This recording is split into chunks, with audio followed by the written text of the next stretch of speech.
have the ear of Donald Trump. Yeah. We tell him exactly what he wants to hear. And we never ask him a question about being a Who gon' take it there? Who gon' take it there? Who gon' take it there? Who gon' take it there? Electricity, electricity, electricity, electricity.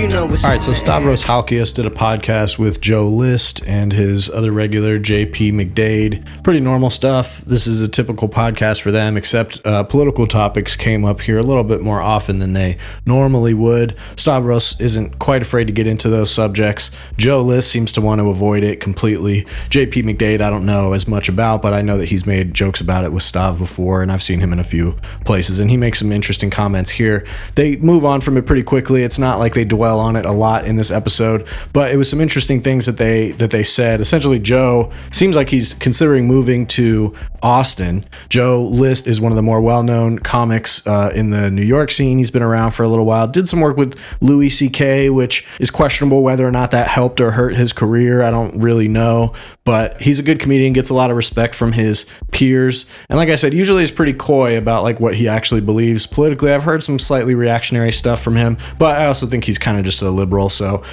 in this, he seems like off camera they have discussed the idea of Joe moving to Austin. Like maybe he's been thinking about that for one reason or another, thinking that his career could grow more there, seems like what they're saying, but they kind of just drop it into this conversation without context. So I'll play those clips first and then get into some of the other stuff they said throughout this. Traveling fucking sucks. I get it. Well, I can't come wait. visit me in Austin. Well, are you really moving? No, maybe. I'm gonna kill myself if you fucking move to Austin. Anyway, Did he say he quit? he quit. Oh, the first person quit. He moved to Austin. Oh, so Because he thought it would be a boon to him professionally, but it definitely wouldn't be. Because all the EMTs are way worse in Austin than they are in New York. just talk about woke culture when they pick you up. The first thing they do in Austin EMTs, as soon as you get there, they check a woman's fucking pussy to be like, all right, it's a pussy. It's not a fucking dick. All right, we can take this Stavros one. has made similar jokes to this before in reference to the comedy scene in Austin.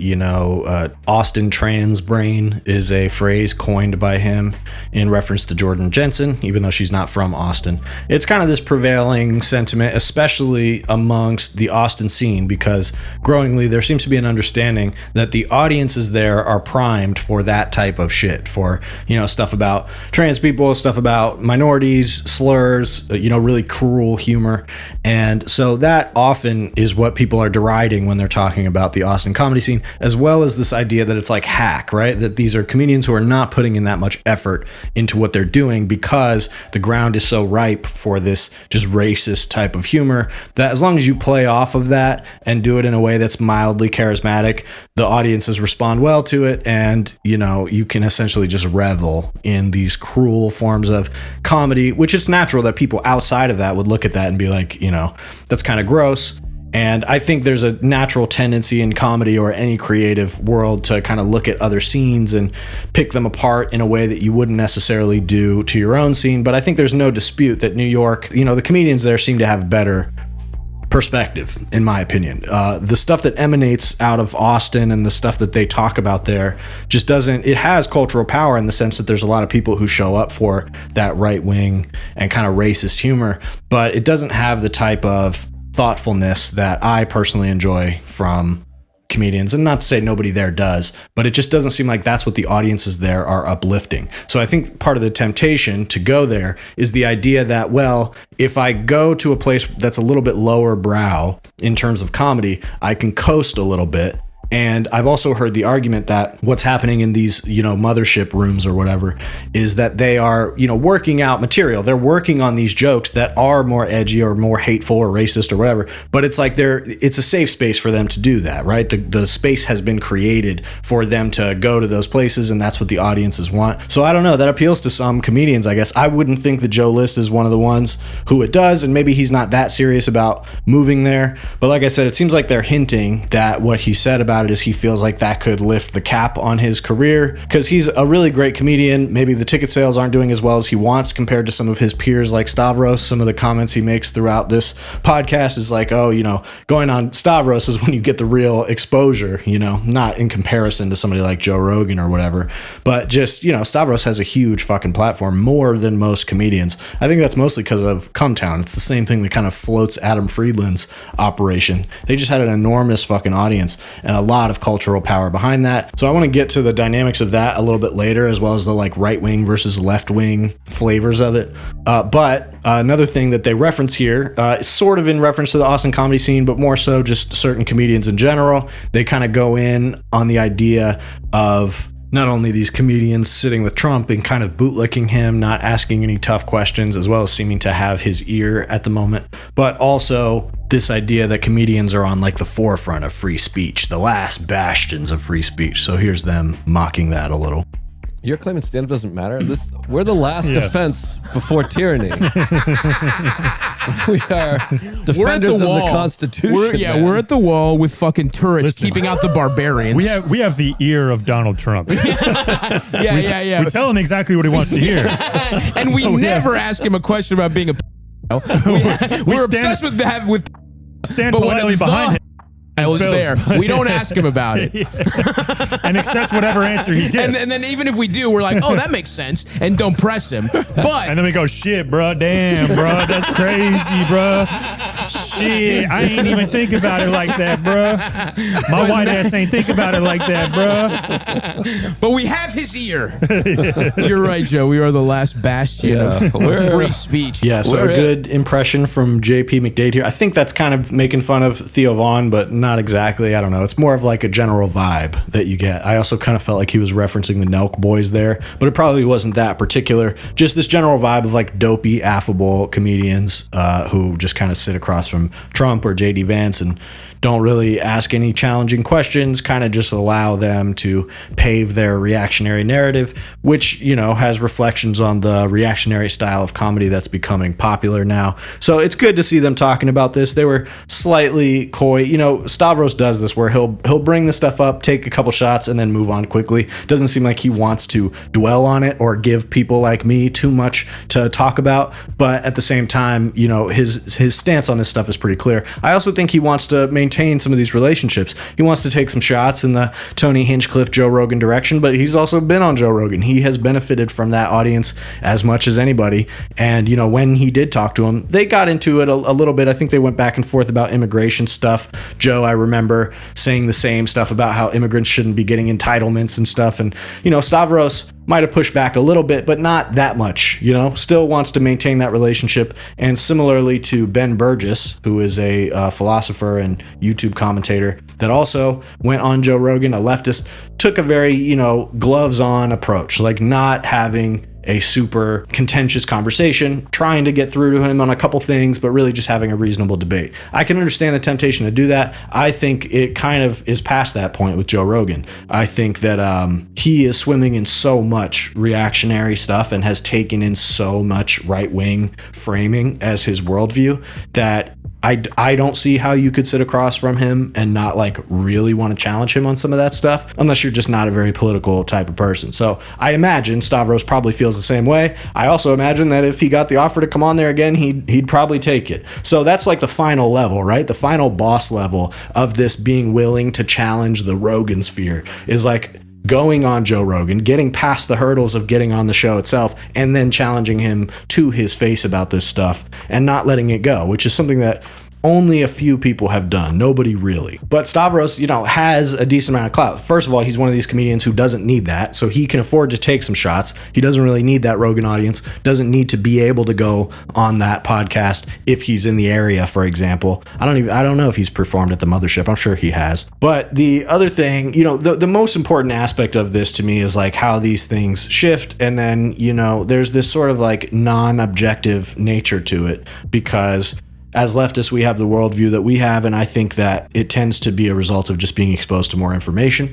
And when you expose yourself to good information, I think you come to more left-wing conclusions. But people on the right would say the exact same thing, and that's what we're up against culturally, and part of the way that the right has been able to challenge the fact that being exposed to more information tends to bias you in a left-wing direction, and we live in the information age, which is the reason that culturally most people seem to be leaning left or liberal over the past several years. The way they have countered that is by flooding the zone with a lot of what seems like information, kind of fake information, half information, out of context information, out of context videos, and using that to create a worldview, essentially manufacture a worldview. And people like Joe Rogan and now the rest of the people who orbit him have been extremely instrumental in helping to orchestrate that worldview and giving it cultural legitimacy, so that it wasn't just something that people who are politically inclined were saying, but now it's what the comedians are saying. Now it's what the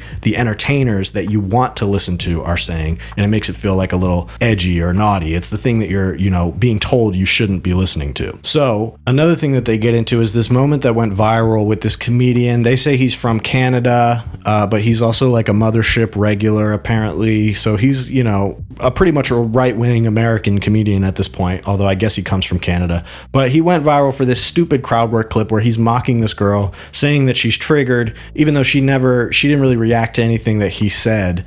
And he kind of just creates this narrative about her being triggered on the spot simply because she's not laughing at his jokes. So I'll show you what they said about it, then show you the clip real quick, and then tie that in with the rest of it.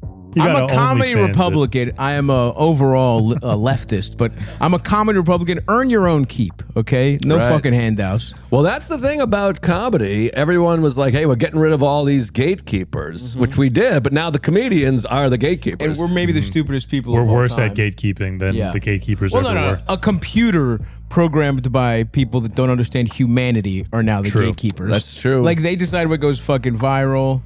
It was funny that one guy, that like fat Canadian idiot who's like trying to be like Canadian who's trying to be conservative. Like, that's how pathetic the state of comedy has got. That now Canadians are being racist. It's hard to be that fat and not be funny. Yeah. Who are we talking about? There was a crowd work clip, and by the way, I'm very sorry for my part in this, everyone. I do want to make I saw that clip and I was like, fuck, I'm not getting into heaven. I was like, this is my fault. I was like, I need to commit seppuku on the fucking steps of the Comedy We Cellar. said that before. You're like Oppenheimer visiting the White House after the atom bomb was dropped. Harry Truman's like, get that fucking pussy out of here. I'm sorry, I just wanted to promote my YouTube special. I had no idea what I was going to unleash. It's refillable. It was just something where a guy accused a completely silent woman of being triggered. He was bombing so bad at crowd work, and he was just saying, "What, are you triggered?" And this lady was just being quiet. She didn't laugh. She made a face, and she just kind of sat there stone-faced, and he just like played this whole scenario in his head of like talking to her. Yeah. Oh, wow. How annoying she would theoretically be. Exactly. It's like it's like these. It's just like this rightward turn to just. That's the problem is the gatekeepers are algorithms. So now people just do whatever gets you attention, right? And there's no doubt about it. Every algorithm pushes political shit. I asked with no question. I asked ChatGPT what algorithm thing, and I was like, "You got to start with the punchline." Yeah, punchline. Are you triggered? Perfect. I thought that would happen quicker, to be honest, when I looked at you at the beginning. What do you think? Here, this is your moment to speak. What should happen now? If this was your... You're good? This is not okay. This is not okay. Do you have kids?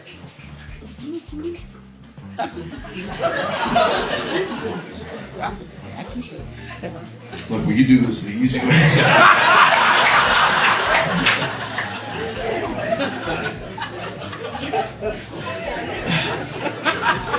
This is not funny. People are laughing, but this is wrong. This should be illegal. Think it should be illegal to do that? Make some noise if you think everything I should do should be illegal. And that's why we need the 51st state, folks. We need some freedom of speech. Make sure this creature doesn't get into fucking parliament. Okay, so yeah, I mean, I'm not that interested in this guy that they're talking about. He's apparently doing just fine, and even though this clip went viral and he got a bunch of negative attention for it because of how stupid it is, he also like I said, there's a big audience for this right-wing shit. So in going viral like that, he was able to reach that audience. This happened a few weeks ago now. I didn't touch it when it initially happened. But, I think this guy is still selling out. And at the moment, I think comedians like him, especially if they can get a little bit of visibility, are doing better than your average, very talented comedian, maybe one that has an audience or has a presence, but is not selling as many tickets as perhaps they were a few years ago. You're seeing a little bit of decline in, I think, like the middle class of comedy that was booming for a while.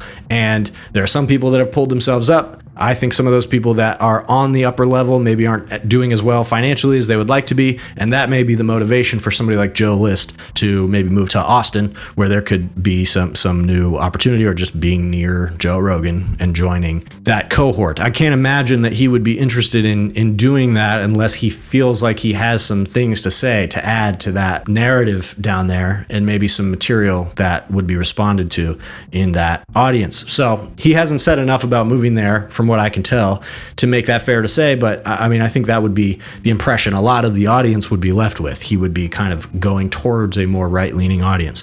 And as far as that goes, what they said here about the algorithm, and how the algorithm is essentially favoring that right-wing content, and so people are going to do that, and they're going to do the like, I triggered you, haha, that's why this guy clipped this the way he did, and TikTok loved it. They bounced it, it did well. And TikTok is now owned by like American billionaires instead of like whatever the ownership was before. They say it's Chinese ownership. I think there's some dispute about that, but the cultural intentions behind the algorithm were a little bit different before than they are now. And I think what's happening in America is that more space is being created online for this type of reactionary content. And so while you can say it's fabricated, and to an extent I think it is, I also think the audience is there. And I think the way these things work is that if you create space for certain dialogue, and it's the type of content, the type of conversation that gets people involved, gets people active, gets people engaging, then it's going to essentially continue. It's going to keep cycling. People are going to continue to think of things to say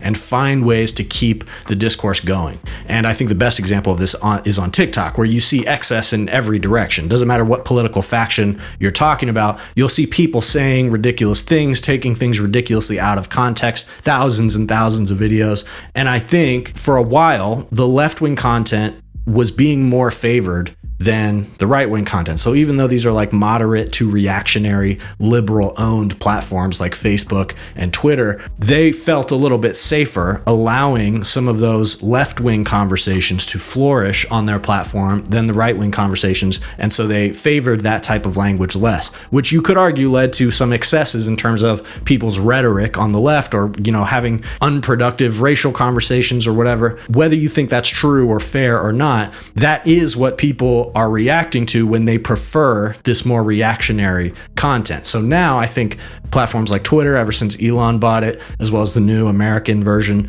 of TikTok, is favoring that reactionary type of dialogue. And so you see the conversation accelerating and continuing in that direction. And what happens is it kind of folds in on itself, and in the same way kind of becomes bizarre, but also specifically the difference with reactionary stuff and allowing that conversation to flourish in that direction is that it gets dark and it gets mean-spirited and a little bit tough to swallow for people who, don't relate to those type of sentiments. It has a certain vibe to it that no matter how much right-wingers try to frame left-wing ideas in a negative light, those left-wing ideas will never have the same stink that right-wing reactionary ideas have. And so that's why the negative impression around Austin is there, is because they have embraced a meaner and darker style of comedy. Not dark in terms of like dead baby jokes like Anthony Jeselnik, but sort of culturally dark, right? Like playing into our worst impulses on a cultural level, kind of not as a joke, right? Like not fully joking. When Anthony Jeselnik makes a dead baby joke, it's obviously not how he really feels. That's not the case with some of these Austin comics, the racist stuff, you don't really know exactly that that's not how they feel. And so while we are in a moment where I think that reactionary right-wing content is appealing to people. I know I use that word reactionary a lot. Just know that when I say that, that means right-wing. Reactionary doesn't mean reactive. It means right-wing. And that's appealing to people right now. But I think there's going to be the same kind of slingshot effect where because some of the left-wing discourse is being suppressed more, stuff about Palestine, stuff about, anti-Zionism, etc., is being suppressed, that's creating more and more of an audience and a demand for that culturally, whereas this right-wing shit is wearing thin a lot quicker than, the more liberal or left-wing counterpart that we saw on social media. So I think that backlash is going to happen. They cannot put the cap on left-wing conversation, especially considering that's how most people feel in general, as well as, like I said, when you expose yourself to good information, you come to left-wing conclusions, and trying to put a lid on that is just going to create the opposite cultural effect where you suddenly create a more active demand for that thing. And I think that is going to be stronger than what we've seen in this like reactionary Joe Rogan backlash era. I think that there's probably a rebound coming. I don't know exactly what it'll look like, and I don't know how heavy the repression will be when it does happen. Will Trump be in power? Will there be some kind of power struggle? I don't know. But that's where I sort of see things going, is I think that the reactionaries are going to cling to this cultural power that they have for a while, but it's going to dwindle. And people eventually are going to drift away from that sort of repulsive right-wing stuff, because while it might service certain impulses that we have, I also think that the entertainment value of it is limited. And the entertainment value of true, genuine creative thought and cultural criticism is not limited. So I think eventually people are going to drift away from the racist shit towards something else. The racists are always going to like the racist shit, but I think that it's going to lose cultural power in the coming years. And that's why it would be a mistake for Joe List to move to Austin.